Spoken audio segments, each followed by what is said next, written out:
আজকে চলে এসেছি আপনাদের জন্য আরও একটা রেসিপি নিয়ে। চলুন আজকে একটা ইলিশের ঝোলের রেসিপি দেখাবো। প্রথমে ইলিশ মাছগুলোকে আমরা ভালো করে কেটে ধুয়ে এবার নুন হলুদ মাখিয়ে নিয়েছি। তার সাথে দিয়ে দেবো আমি একটুখানি সামান্যখানি লঙ্কার গুঁড়ো দিয়ে ভালো করে এটাকে মেখে আমি কিছুক্ষণের জন্য রেখে দেবো। আর সবজির জন্য নিয়ে নেবো গাটি কচু, আলু আর বেগুন। ব্যাস আমি এখানেই ভালো করে হাত দিয়ে এখানে মেখে নিচ্ছি। ভালো করে মাখিয়ে নিতে হবে। এরপরে কড়াইয়ের মধ্যে একটু তেল দিয়ে এই মাছগুলোকে উল্টে পাল্টে ভেজে নিচ্ছি। প্রথমে আমি এখানে বেগুনটাকে ভেজে আলাদা করে সাইড করে তুলে নেব।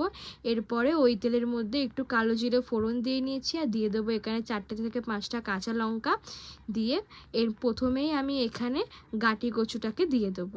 এটাকে আগে দিলাম কেন, আপনারা সবাই জানেন যে গাটি কচু সেদ্ধ হতে অনেকটা টাইম নেয়, তাই জন্য আমি দিয়ে দিয়েছি। আর তার সাথে দিয়ে দিয়েছি আমি আলুটাকে হালকা ভাজা হয়ে আসলে ওর মধ্যে আমি দিয়ে দিয়েছি পরিমাণ মতো নুন আর হলুদটাকে দিয়ে দেবো এর মধ্যে আমি লঙ্কা গুঁড়ো। এরপরে আমি দিয়ে দিচ্ছি ওর মধ্যে আমি সামান্যখানি একটুখানি ধনে গুঁড়ো দিয়ে ভালো করে আমি এটাকে এখন নাড়াচাড়া করে নেবো। ভালো করে মশলাটাকে কষিয়ে নেবো। কষিয়ে নেওয়ার পর আমি এর মধ্যে এবারে পরিমাণ মতো একটুখানি আমি জল দিয়ে দিচ্ছি। জলটা 5 মিনিট পর ফুটে চলে আসলে ওর মধ্যে আমি পরপর মাছগুলোকে দিয়ে দেবো। ব্যাস তার মধ্যে তো 10 মিনিট মতো তো ঢাকা দিয়ে রাখলেই আমাদের আজকে ইলিশের ঝোল রেসিপিটা রেডি হয়ে যাবে।